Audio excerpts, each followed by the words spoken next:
Hi everyone, I'm Shane Stevenson, Director of Museum Collections Curator here at the Buffalo Naval Park. Again, standing in front of our great shamrock flag from the Korean conflict 1952-1953. And for today's Destination Drydock, what I'm going to be doing is I'm going to be showing some photos and some film of my visit to USS Kidd.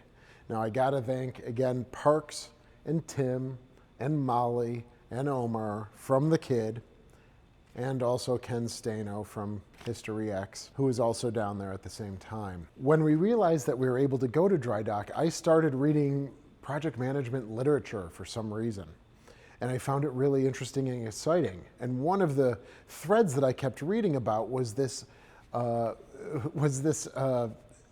trap that organizations can fall into, called the Uniqueness Trap. Now, this happens when an organization thinks that this project is so unique and no one's ever done it before in America or around the world, that it really skews costs, scope of work, and budgets can really get out of whack very quickly. One of the ways to address the uniqueness trap is to do research and connect with organizations that have already completed a project. I did that in 2021. I went down to Donjon to meet with Paul Ferrace and the Donjon staff when they were dry docking USS Cod. And this trip was to work and see a Fletcher in dry dock, just like the Sullivans.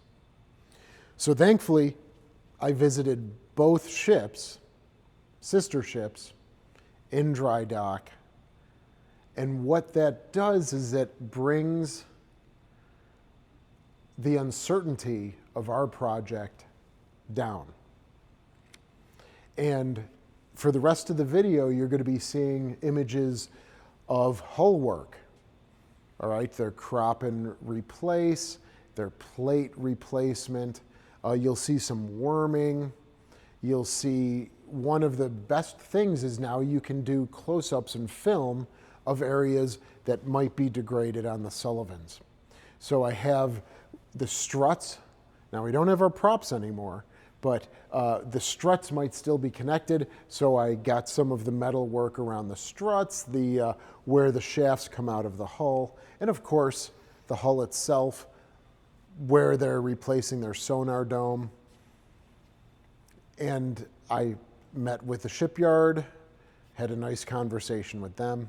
So I'm going to show you some of the videos and still shots that I was able to get. And so this again now builds our knowledge base. It's unique to Buffalo, but not unique around the world or in America to dry dock. Thanks so much. Can't thank everyone from the Kidd who I've named already. And thanks for all of your continued support. And you know what? We'll see you again soon.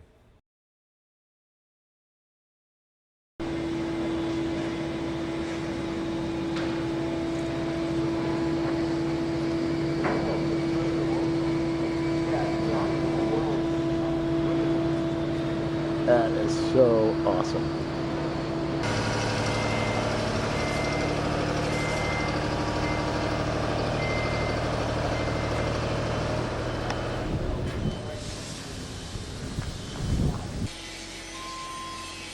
From 72 through 74, sonar dome. So 2 frames long. Now they're going back to World War II size. This is the Cold War one. And theirs is on port. Frame 72 through 74.